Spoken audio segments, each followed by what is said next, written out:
Why am I even here? Laurena was the newest and youngest member of the Xanith Council. Of course, being a member was quite an honor, and she knew she should feel privileged for the opportunity to rise so quickly within the power structure of her new home. But her first few months had been tough. Most people she came into contact with shunned her. She'd wondered why at first, but after a while it sunk in. She was an outsider, from across enemy lines, a foreigner. Laurena had assumed she'd be treated better, that people would view her changing sides as a win for the kingdom and see that their cause and ideals were righteous enough to convince the opposition. But that certainly didn't seem to be the case. It didn't help that she had so many problems with the language. She required an interpreter during the council meetings.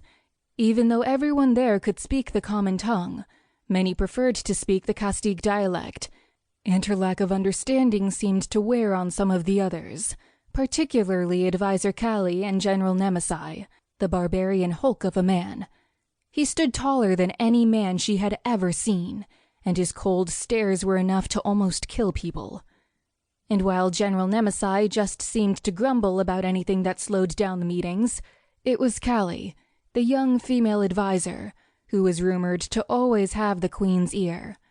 If she didn't like someone, their days were numbered. Laurena knew Callie didn't like her, so either the rumors weren't true, or Queen Loli considered Laurena too important. Laurena had to assume the latter.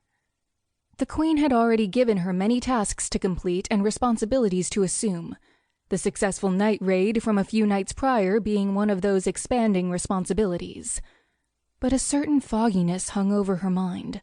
She didn't know how to describe it, but she felt different since arriving at Xanith Castle.